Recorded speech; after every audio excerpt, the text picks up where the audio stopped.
क्या बात है दूल्हे राजा।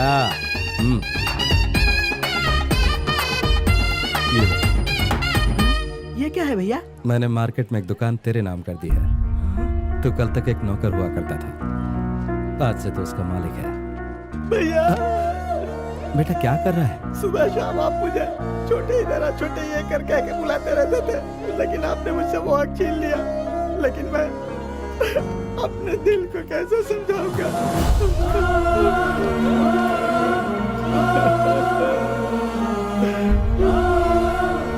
तो जा जा।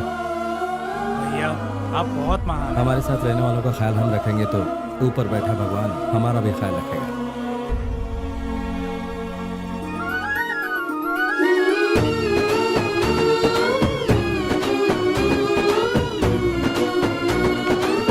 चलो बैठो बैठो बैठो।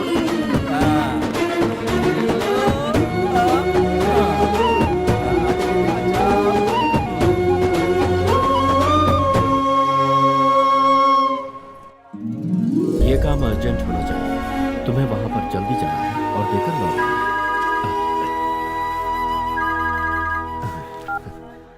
बोलो बेटी। डिस्टर्ब तो नहीं किया ना आपको? ऐसा कुछ नहीं है बेटा, मंदिर का काम चल रहा है। पापा, बचपन से लेकर अब तक मैं जो भी करना चाहती थी सब कुछ करने दिया, आपने कभी नहीं रोका मुझे। लेकिन जैसा तय हुआ था आप ही मेरी शादी का फैसला करेंगे। पापा, यहाँ मुझे कोई पसंद आ गया है। पापा, आपको जैसे दामाद की उम्मीद थी वो बिल्कुल वैसा ही है। मुझे पूरा यकीन है कि वो आपको बहुत पसंद आएगा। उसने मेरे दिल को छू लिया है पापा। आप हाँ कहेंगे तो मुझे खुशी होगी पापा। संसार की पहली लड़की होगी तुम जो प्यार करने से पहले अपने पापा से पूछ रही हो। उसे मेरे पास ले आओ, मैं उससे मिलना चाहता हूँ। मैं उसे जरूर आपसे मिलाऊंगी। क्या बात है, जैसे लड़कियां अपनी सहेलियों के साथ रहती हैं उसी तरह आप हमें जीप में दोस्त बना कर ले जा रहे हैं। क्या बात है, आपने गाड़ी यहाँ क्यों रोक दी भैया?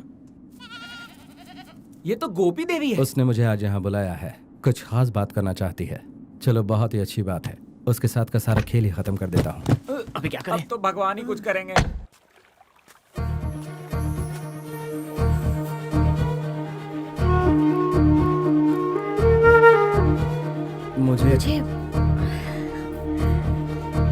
मुझे आपसे कुछ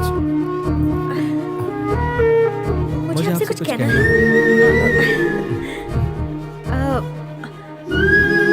बुरा न माने तो आपसे कुछ कहूँ? कोई बात नहीं, कह दीजिए। आप मुझे गलत मत समझिएगा। मैं गलत नहीं समझूंगी। दरअसल बात ये है कि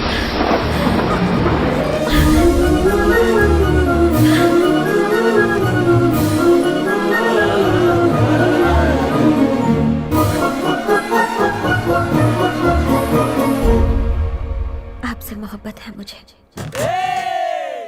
और आपको?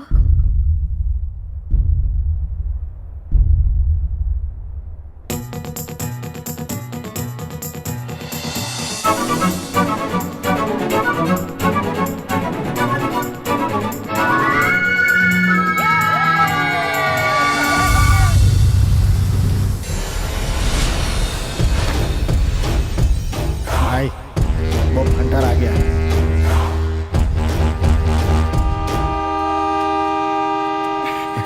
भैया भाभी को साथ में दुल्हन बना कर ही लाना। ठीक है, तुम लोग अब जाओ। गाड़ी छूट जाए फिर हम चले जाएंगे भैया। ए, तुमसे कहा ना जाओ। अरे गाड़ी छूट जाने तो हम चले जाएंगे। तुम लोग पीछे पीछे क्यों आ रहे हो? जल्दी आ जाओ। अरे जल्दी आओ भैया, इस लड़की से मैं प्यार करता हूँ। क्या कहा तूने? लाओ। भैया अरे आजा आजा आजा। भैया मैं भी इससे प्यार करता हूँ। ए, तू भी क्या? हाय भैया मैं इससे प्यार करता हूँ। अनीता, तू भी? अच्छा है। भैया आप और भाभी कहने के बाद हमारी भी शादी करवा देना। कितने बदमाश है, कुछ ही दिनों में इन्हें प्यार भी हो गया। देखा? क्यों, तुम्हें प्यार नहीं हुआ?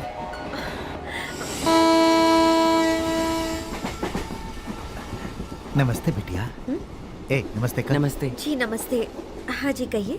अब तो सब कुछ ठीक है बिटिया। पहले मैं बहुत परेशान रहता था क्योंकि गांव के मारपीट में हमेशा मेरा बेटा फंसा रहता था, लेकिन आपके पिताजी से मिलने के बाद मेरा बेटा सुधर गया, इंसान बन गया और आपके पिताजी की वजह से आज पूरे गांव में खुशहाली छाई हुई है। बेटा सिर्फ मैं ही नहीं, पूरे के पूरे गांव वाले बस यही दुआ करते हैं कि आपके परिवार की 7 पीढ़ी तक खुशियां उनके कदम चूमे। आपका शुक्रिया। अब इजाजत। ठीक है। आपके पिताजी बहुत महान हैं। उनसे मिलना मेरा सौभाग्य होगा। उन्होंने मेरे पिताजी की तारीफ नहीं की है, सच्चाई से वाकिफ कराया है। आज से 6 साल पहले उस गांव में दिन रात चाकू तलवार चलते थे, खून खराबा होता था। मेरे पापा ने वहाँ सुलह करवाई। गांव वालों ने उनकी बात इसलिए मानी क्योंकि वो लोग उनकी इज्जत करते थे। मेरे पापा ने उन्हें हिंसा का रास्ता छोड़ अहिंसा अपनाने की सलाह दी। उसके बाद उस गांव में जब भी कोई छोटी मोटी बात होती तो पापा ही उसका हल निकालते थे। लेकिन मेरे भैया मेरे पापा के उसूलों के विरुद्ध थे। गांव में ना कोई हथियार उठाता है, ना ही मारपीट करता है। पापा ने गांव वालों को प्यार से जीना सिखाया, मिलकर सुख दुख बांटना सिखाया उनको। आप बिल्कुल उनके जैसे हैं।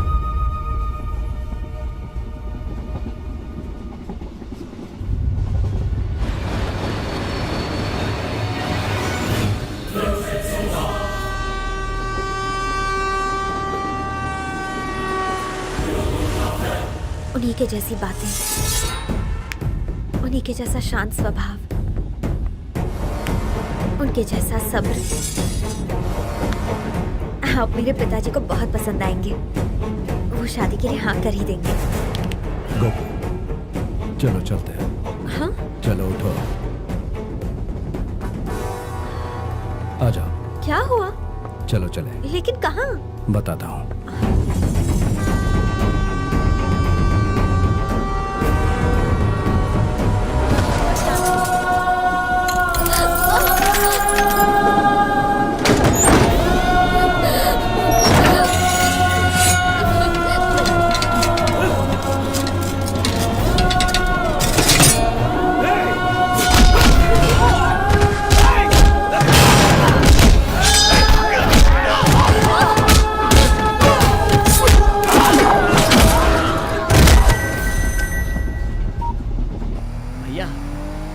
नाराज तो नहीं है ना?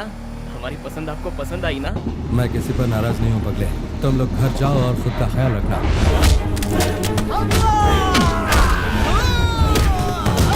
भैया भैया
तुझे किसने भेजा? बताओ।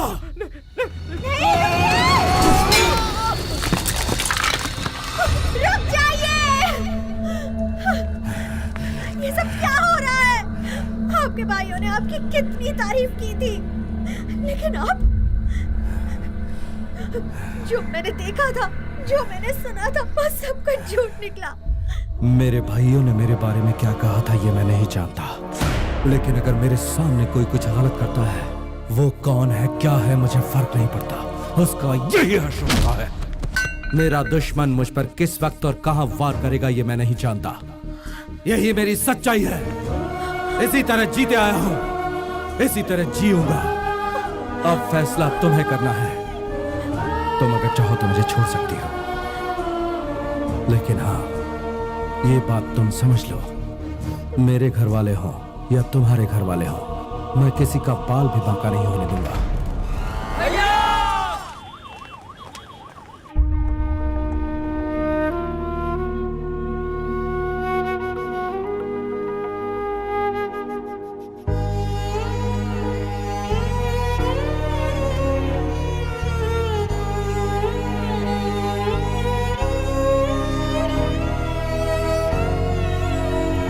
डॉक्टर, जी अब उसकी हालत कैसी है? Nothing serious. शॉक की वजह से बेहोश है और दिमाग पर थोड़ा जोर पड़ा है। शाम को आप उसे ले जा सकते हैं। Nothing to worry. Thank you doctor. अब वो कैसी है भैया? फिक्र की बात नहीं है, अब तक बेहोश है, लेकिन ठीक हो जाएगा। वो आदमी बचना नहीं चाहिए। हम उसे ही ढूंढ रहे हैं भैया। याद रहे भाई, उसका घर, rice mill factory, timber depot, कोई भी जगह मत छोड़ना।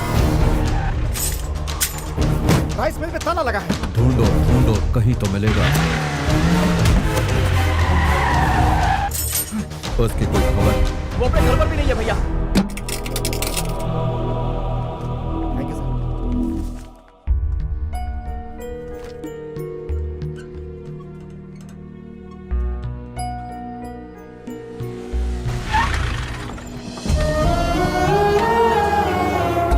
भैया, उन्हें होश आ गया क्या?